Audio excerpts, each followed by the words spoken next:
everyone, and welcome back to my channel, or welcome to my channel if you're new. Hi, I'm Mand. So can you believe we are at the end of March? Where has this year gone? Seriously, where is this year going? I don't understand why it's going so quick. I mean, honestly, time, slow down. But what is time even? But before we get into the video, as you can tell by the title, that this is all the decks that I worked with, the things that I created, the books that I've read, the crystals that I have worked with, kind of just a March wrap up, and maybe some hints as to what's coming in April. Maybe, we'll see. But if you're new, as I said, hi, I'm Mand. If you love all things tarot and oracle card related, decks, chatting journal, craft, art, magic, spirituality, crystals, and just all that like spiritual goodness, then this is the channel for you. Hit the subscribe. I'd love to have you part of the family here. I just adore this community here. I really do. And hit the bell so you'll be notified. I upload every Monday and Friday at 7:30 GMT time. And also check out my links below if you want to follow me on Instagram, TikTok, if you want to connect more, or maybe you just want to direct message me and we can have a chat about decks. Maybe you have some suggestions that you don't feel comfortable sharing in the comments. Please feel free to do all of those. I also have a coffee link if you want to show your support, but just a subscription, like, and comment is always more than enough. So without further ado, grab a snack, grab a drink. I'm hoping this won't be too long, but at the same time, feel free to prop me up and listen to me as you kind of go about your daily activities. We'll start with, what did I get up to in March? Did my candle just go out? Oh my gosh. So I had just started chatting and then this candle decided it just didn't want to stay lit anymore. So now that that's fixed. Okay, so I'm trying to think some of the memories and things that I got up to in March. March is always kind of a busy month for us because between like our anniversaries in March and then there's other anniversaries coming up or have come up, and then birthdays, and just March is a very busy month, to be honest. So while yes, I got to work on my practice and to be fair, was able to keep up with uploading and things like that, it has been absolutely mental. And I'm trying to think, what do we do any road trips? Off the top of my head, no. March in that sense is kind of quiet. We have started collecting some stuff for camping, which I'm super excited. I will share about that in another video, maybe in my April. Now that we have our crisis averted, this candle decided it wasn't lighting anymore. So I'm trying to think of what kind of events and things like that did we have in March. Well, myself and Jamie celebrated our 8-year anniversary. Yes, we were together 8 years. That is mental. I'm like, wow, time has gone so fast. If you ask me, like, oh, we're only together a couple of years, but no, 8 years. And so we went for dinner for that, which was really nice. We also actually went to a Queen tribute band. My mom got me tickets for my birthday, but it wasn't obviously on until March, if I remember correctly, because this month has just flown by and like so much has been going on. So yes, there's that. And we didn't, as far as I can remember, we didn't do any. Oh, sorry, I lied. On Paddy's Day, we actually went to Dingle. We just decided to just give a drive down there. If you are visiting Ireland, I would highly recommend going down to Dingle, doing Connor's Pass. I promise you won't regret it. It's absolutely stunning. I would highly recommend doing it on a sunny day. If you go on a day that it's raining or misting, then it is you're gonna miss a lot of the views and things like that. But that's kind of what we got up to in March. So I want to talk about the books first. So March was a really slow reading month for me personally. I didn't get any deck study in, or would say like I really wanted to start. Do I have the book handy? No, I don't. It's the Llewellyn Tarot workbook. I can't think of it. I know I've shared it here in my January favorites or January gold or something like that. Anyway, I Haven't even started that yet. But you know what? That's okay, because there's just been a lot this month, right? We've had Ostara, we've had the full moon, we have had a lunar eclipse, and we're also heading into Mercury retrograde, which is just, it's a barrel of laughs. And I have to say, I'm extremely tired this month. But I finally finished a book and I started a new one. So for those of you that are new, you may know that or may not know, I read one fiction. I try and read one fiction and one non-fiction every month, if at all possible. If I get 2 fictions in, that's great. But I try and read, like, I don't want to say just spiritual books, but kind of like just non-fiction books. So things that kind of really broaden my knowledge on just several different topics. I have so many different interests, so I always try and keep updating on the knowledge that I have, would say, right? So I keep trying to expand, not even updating, expand my knowledge, right? And so the last one I read, I believe, was Make It Happen. And then I read the main character, and I don't really want to, I know I mentioned it in What I Got or something like that video. It was okay. It was very basic, like romanticizing your life kind of book. To be honest, I really don't think it was worth buying. But the fiction book that I did finish was These Twisted Bonds by Lexi Ryan. I'll try not to set this on fire. I got this, I think, last year. The only thing that grates me about this book is the first one, because this is the second book of These Hollow Vows,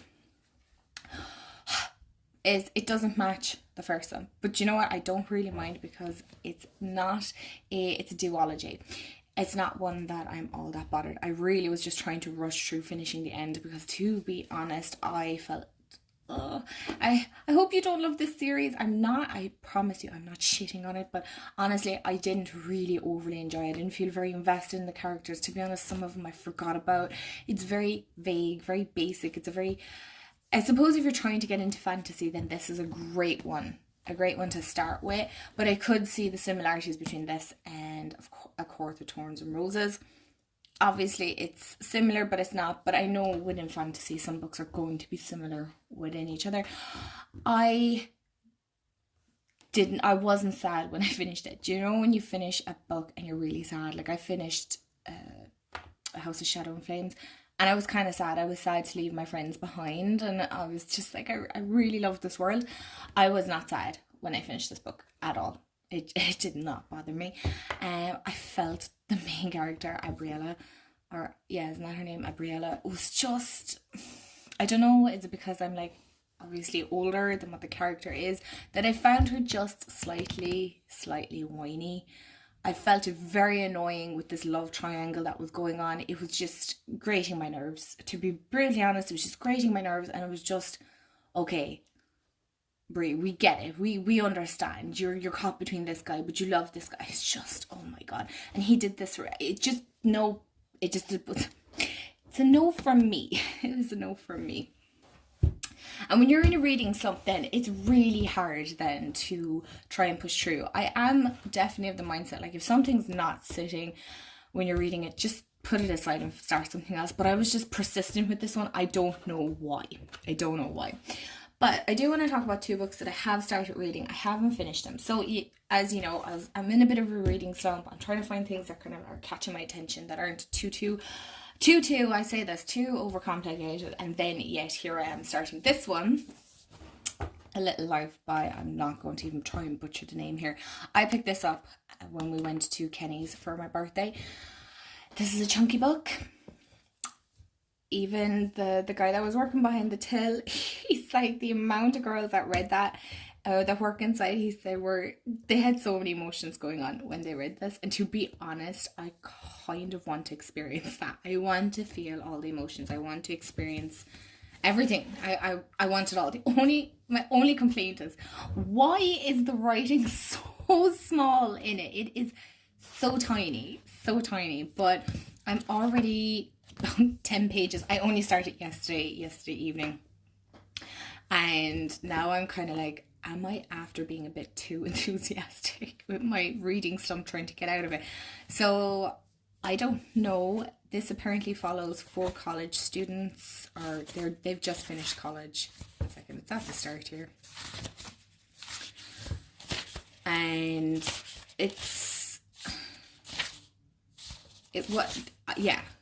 4 classmates from a small Massachusetts college move to New York to make their way. They're broke, adrift, and buoyed only by their friendship and ambition. And then it goes into the different characters and whatnot. So if you want to pause and read that and find out whether this book is for you or not. I have seen TikToks of people being absolutely devastated, and I'm kind of like, yeah, devastate me. I want to read a book that's going to leave an impact. So we're going to read that. I'm also kind of half tempted to start Shadow and Bone as well. I very rarely read 2 fictions at the same time. I'm not that person, but I feel like maybe if this gets too heavy that I have another, like I have loads of books to choose from anyway, so it's not a problem.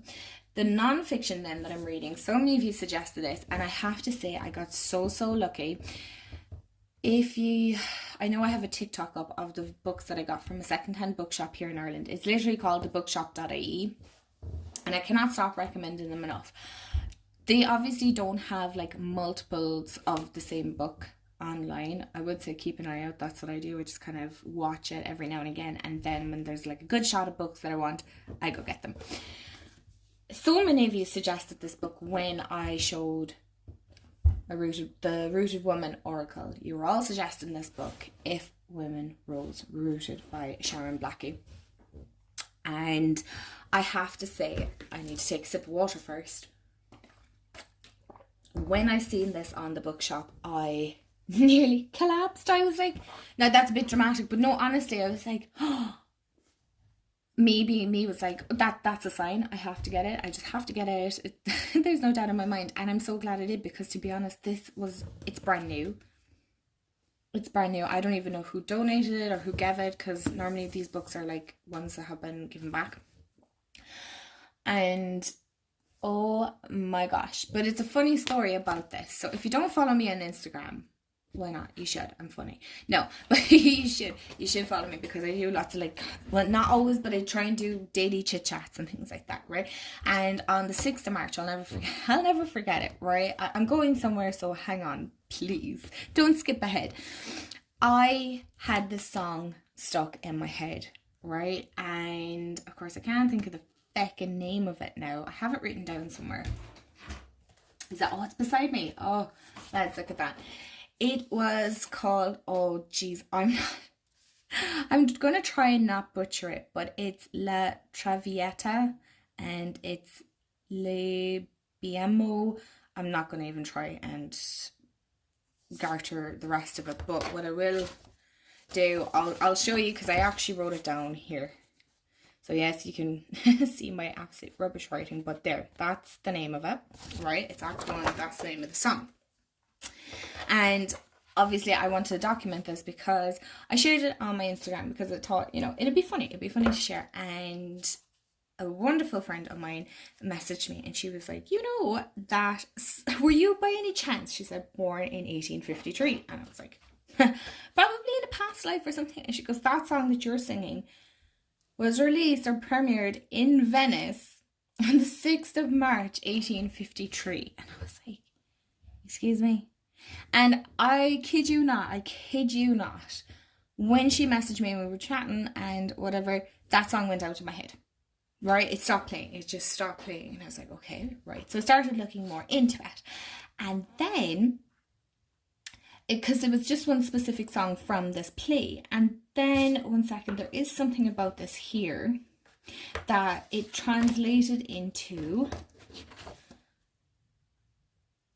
Right, the story is based on a tragic story about a woman called Violetta, and it's called The Fallen Woman, or translates into The Fallen Woman, right? So I thought nothing of it. I was like, okay, so I must look more into fallen women. So what they are and who they are, and I'm still doing my research on that, right? And so then I got this book, right? And you're probably going, man, where are you going with this? I promise, I'm going somewhere with this. So I'm reading the book and I'm really, really enjoying it. And as you can see, I've tabbed it. Are we even ready? You probably know where this is going, right? So if you've read it. And so I came to this section here. Well, the stories of Eve, Pandora, and other fallen women may be the stories that have been foisted upon us for the best part of 2,000 years. They aren't the only myths we have inherited, those of us who have Celtic roots. I'm sorry. Excuse me. So yeah, I'm taking my time digesting this. This is a very heavy, intense book. I'm not sure how I feel about it. It's definitely hitting marks and kind of very thought provoking so far. So I'll be interested to see. I'm hoping to finish it by April. Again, like I said, it's not an overly massive book. It's like, well, it says 406 pages here. But I'm just taking my time. It doesn't need to be rushed. These things don't need to be rushed. You can take your time and enjoy it. So let's get into some of the things that I crafted. It's not much. Let's talk about the things that we crafted. So, one second, I need to take this off because it's going to make loads of noise. If you see my video, The Craft With Me, we made a beautiful star page, which I'm so impressed with. I also did like a little... that was done before it, but I still have to fill in this. I swear, but it turned out so beautiful, and I have to say I'm so well impressed with this. So I just wanted to reshare that very, very quickly. And then what I also made as well, and I have to say I can't believe I actually made this, honestly.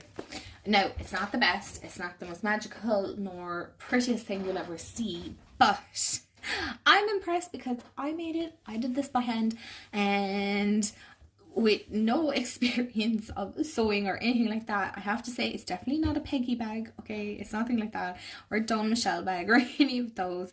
It's a manned bag, okay? And I will show you all the flaws too, but that's okay because the thing is I made it and it's special to me. But I made a cute Harry Potter bag. I had like these fat quarters that I never wanted to use for journals, but I was like, I just kept them. And I used this one for my Wizard's Tarot, which is based obviously on Harry Potter. I've shown this deck and it's one that I want to use, but I just wanted to make a special bag for it.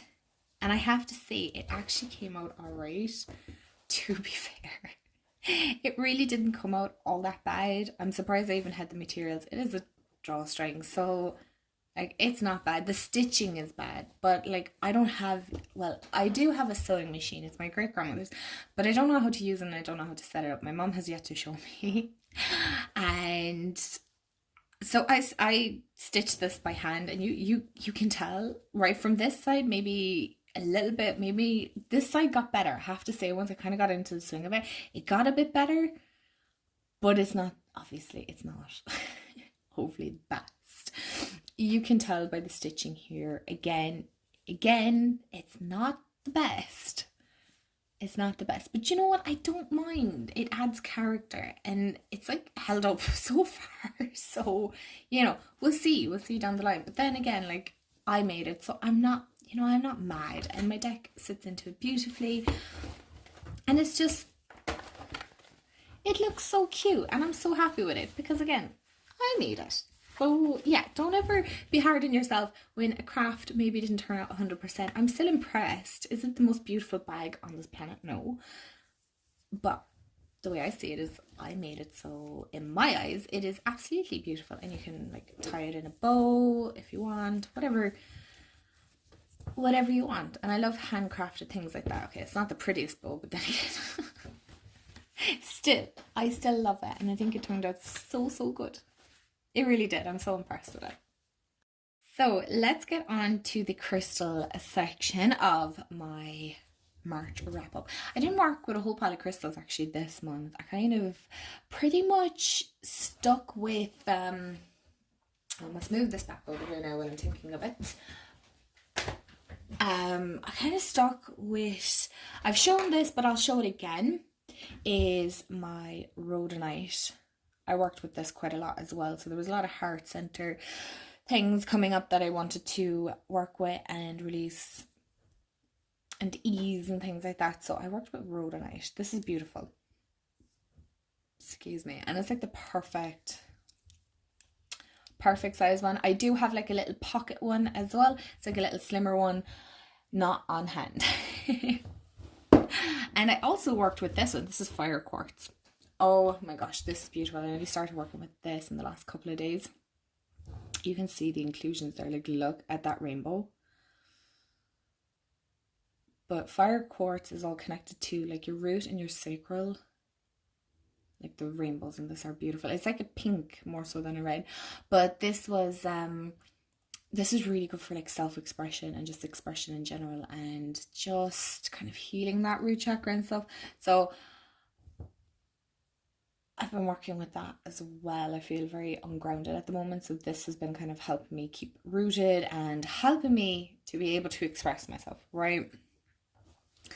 And then the last one that I've been working with, and this is gorgeous, and I'm hoping that the light will catch the flash, but this is, yeah, you can see that.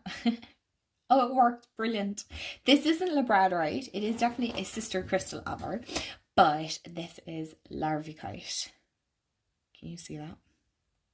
Oh, it's so beautiful. It's such an underrated crystal. I don't see too many people talking about it, and I have to say I wasn't always drawn to it. And then there was like a crystal live sale, and it was discounted, yeah, on sale. It was on offer, and I got it for really good money. I can't remember what I paid, but it was a fraction of the cost, and I have to say it's definitely becoming one of the ones that I reach for quite a lot. It's a very grounding, protective crystal, but I also feel like because it has them flashes like labradorite, it has that like psychic, intuitive energy to it as well. So I'm really loving this. It's very interesting. Meditating with it is definitely interesting. Definitely. So go get your drink, because we're going to talk about the decks. Now, I don't want to disappoint, so I'm going to give you a heads up now. I've only actually worked with 4 decks this month, so 2 pairings, and I will explain. Slightly. Okay, right. We can see a bit better. I might even zoom in a tiny bit for you so you can see. I can adjust as we're going. So for the first 2 weeks of March, I worked with the Wildwood Tarot with the Celtic Spirit Oracle. Oh my gosh. I loved this. Hold on, let me turn them over so that you're not seeing me flip them and whatnot. When I say I love these two together, I love these two together. Okay, it isn't in order, by the way. It has been shuffled. This was such a great pairing. Sorry now for the wobblies. I just want to make sure that you guys you're getting the full experience too. These two together were unbelievable. There's something very earthy, very grounding, very truth-telling. Okay, it definitely didn't shy away from the truth. The artwork, obviously, if you're looking at it, you're kind of going, I can't see it. But it's not just the artwork, it's energetically what the cards are giving off as well, how well they work together. And the longer I was working with it, the more, I don't know, would you say potent the readings or the messages got, that I was really slow on putting this away. Even looking at it now, I'm kind of like, oh, I kind of want to bring this out again. I really love this pair. I really love how these two work together. It's a very grounding, and like I said, I've been feeling kind of ungrounded at the moment, so it's exactly what I needed. But it doesn't shy away from the truth either. So there was definitely times where it kind of hit some nerves, and like, okay, well, did you have to be so mean about it? But it was like, we're telling you this for your highest good and with your best interest at heart. So why are you getting mad at us? You turned to us. So it's a very interesting energy. I feel like there's just a deep respect with these two. And then when working with it just, yeah, because we have the Morrigan here, it feels very powerful together. Like I said, the messages are very potent. I don't know, would I be pulling a lot of cards from this, because I feel like you might get overwhelmed by everything that's coming up. I'm going to zoom out a small bit so you guys can definitely see. But I really did. I really enjoyed the messages from, oh, I don't know why that's upside down. The messages together and how they complemented each other. I felt like this isn't so very overwhelming. You know, some oracle decks can be very overwhelming in their pictures, and like this is already very what's the word I'm looking for? The art is quite intense in it anyway, so I feel personally myself this oracle deck works great to balance it. Kind of, you're not overwhelmed by imagery and symbolism and things like that. So that was super important to me, that I wasn't too overwhelmed. Oh, hold on. By it. So yeah, that was for the first 2 weeks of March. I'll show you one more. Oh, I love this. I give the journey, the weavers, and then morning. Ooh. Okay, let's see, can we end on a good one? Now, there we go. That's much better. But you see what I mean? How it doesn't shy away from the truth. And the other pair that I've been working with is the Ostara Tarot and the Winter Sears Animal Oracle. And I'm still currently working with that. Again, I was kind of slow on starting using it. But then I started working with it, and now I don't put it away. So I haven't. I've decided why. It's my practice, and if I don't want to change out my decks, I don't have to. You know, I really don't have to. So let me adjust this for you.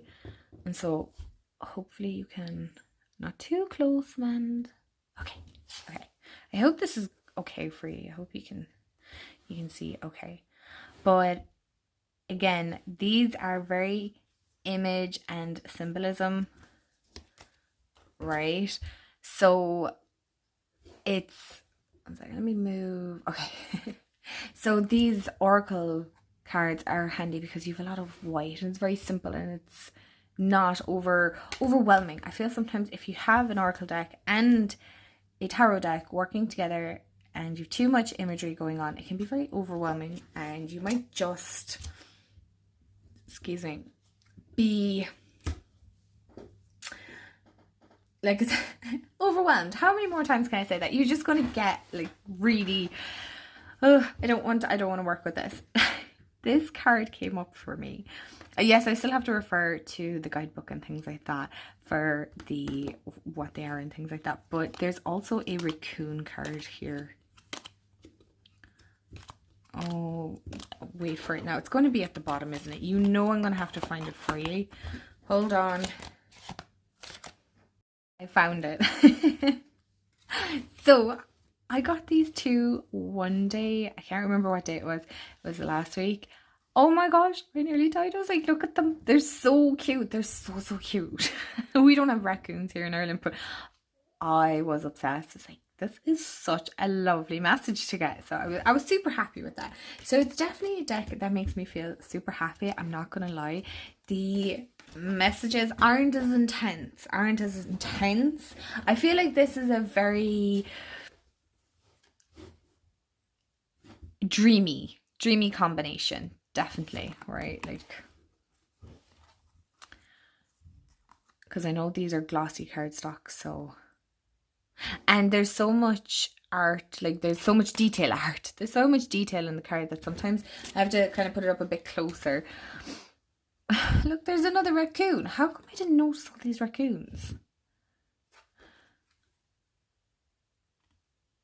Are they raccoon tails? Oh, you guys, what is going on? Wait, is that my new spirit animal? Is that my new friend? But yeah, I don't really have much to say about this.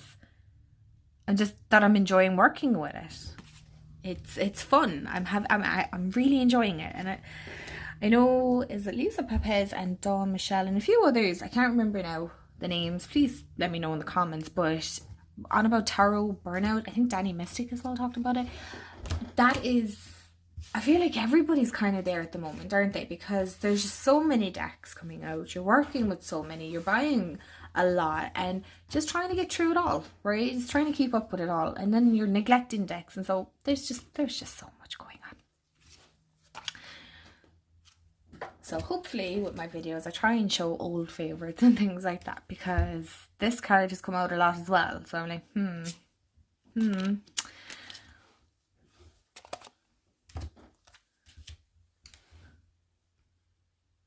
Like, it's an interesting pairing. I don't do 2 tarot and 1 oracle. I do 1 tarot, 1 oracle, and it's enough. To be honest, it's enough. Because I kind of have to sit with it. Does that make sense? I have to sit with the message, because sometimes I'm like, okay, right, okay. But yeah, this is the Ostara Tarot with the Winter Seer Animal Oracle. And I'll try and remember, we're going to end on the donkey, because you guys know I love donkeys. I love donkeys.